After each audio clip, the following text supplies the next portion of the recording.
178000，有獨立廚房啦、洗手間啦，同埋生活露台嘅，真係好靚嘅啊！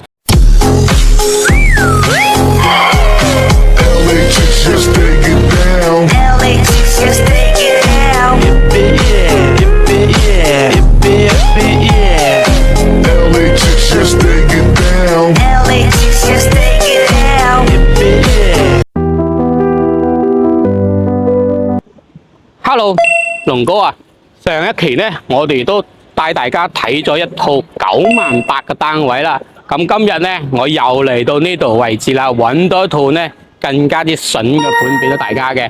而且呢個單位呢係一房一廳嘅格局啦，都話住起身落去更加啲舒適嘅啊。咁樣同樣呢，都係馬斯蘭德呢一個小區啦啊。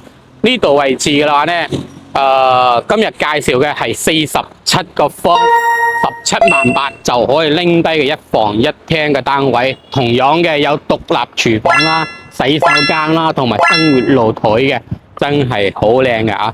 好，跟住我哋再講翻我哋一個周邊啦。咁啊，周邊睇到嘅，我哋落樓下就係天虹商場啦。咁呢個呢係飲食啊、買餸啊都係非常之方便啦。而且買餸嘅話呢，咁我哋去到嗰個土湖市場都係步行5分鐘都可以到達噶啦啊！亦都係呢個淡水土湖市場嚟講呢，係呢度中心區嚟講呢係最大嘅一個農批市場啊。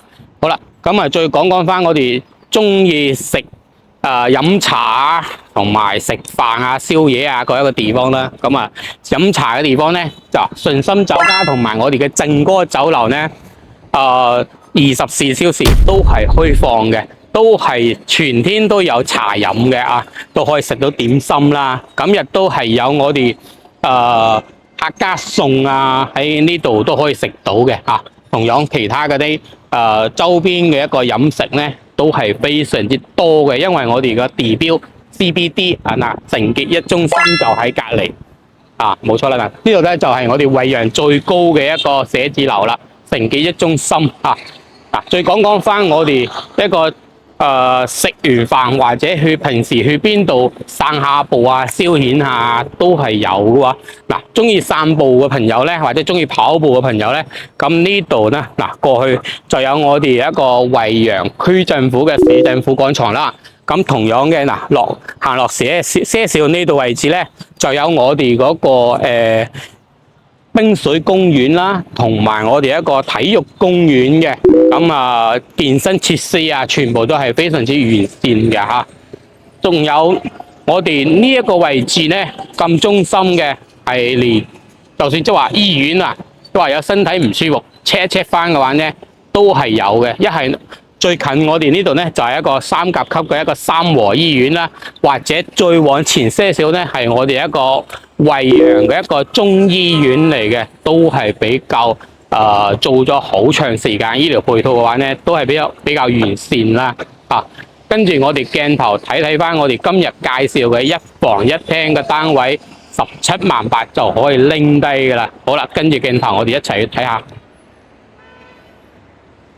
咁我哋依家上咗嚟呢個單位咧，咁我哋依家成個走廊都可以睇到嘅，比較寬闊啦。雖然話咧呢個戶數比較多啦，5 lift 27伙嘅，但係咧你睇到呢啲整體嘅一個走廊嚟講咧，都係比較舒服啦。屬於一個公寓式嘅一個建造方式啦，但係咧佢係70年紅本在手嘅喎，佢唔同啲公寓40幾年嘅。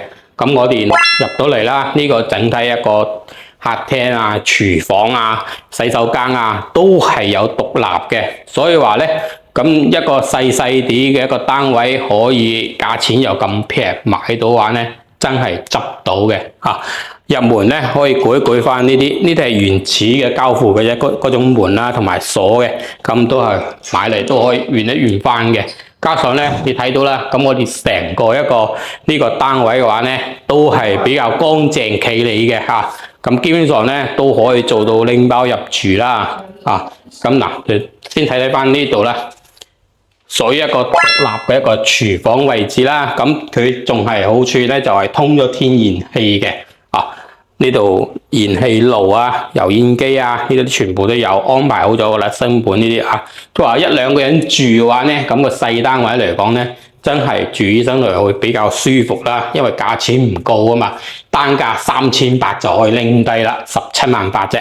啊，再翻嚟睇翻我哋一個洗手間啦，咁洗手間嘅話咧都屬於中規中矩啦。咁呢度位置咧，雖然話係做唔到呢度乾濕分離嘅話咧，亦都可以用玻璃隔斷翻、隔翻都得嘅。啊，不過咧就空間會細翻些少嘅啫，睇翻大家點樣用啦嚇。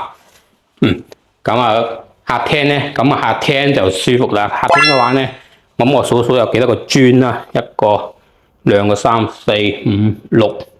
6個磚嘅話有差唔多成接近4米，80個磚648，哇成4米幾一個空間。咁呢個客廳真係好舒服啊，夠晒一大啦，係咪啊？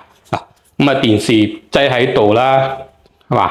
咁啊呢啲不過咧呢啲小人單位咧就好少去再做多一個吧台啊或者咩咁樣噶啦。如果你話要做嘅話咧，喺呢度都可以定製翻一個吧台啦，都可以嘅。咁就睇翻大家點樣去 design 一下啦嚇。咁再翻嚟睇翻我哋啦，嗱房間又係夠晒 fit 啦，呢啲咁大嘅房間，1.5米個床亦都可以換翻1.8米，都係冇問題啊。同樣啦，因為我哋呢個樓層唔高，係7樓啊，咁樣咧望翻落去咧，睇翻我哋一個遠景都可以睇到嘅。係嘛，幾舒服啊！咁呢個落地窗咁望出去，係嘛又安靜啦。主要我哋係呢個地段位置真係唔錯啊！睇翻啦，嗱，我哋啲床啊、櫃啊、冷氣機啊，呢全部都配好咗，基本上你就可以做到拎包入住嘅喎。咁仲有一個生活露台啦。咁呢個生活露台嘅話咧，嗱，洗衣機、熱水爐、嗱，晾衣區嗰啲地方都做好晒。咁打開窗嘅話咧，咁啊〜係嘛？咁啊，晾下衣服喺呢度都係 OK 啦。咁即係話，我哋好過你喺呢邊租翻一個酒店嚟住啦。咁因為你哋我哋啲咁樣過嚟到買翻層樓10零萬，咁啊喺度住得又安樂啦。咁得閒咧翻過嚟住下，再翻香港幾舒服啊？係咪啊 ？OK， 咁呢個單位咧就47個方啦。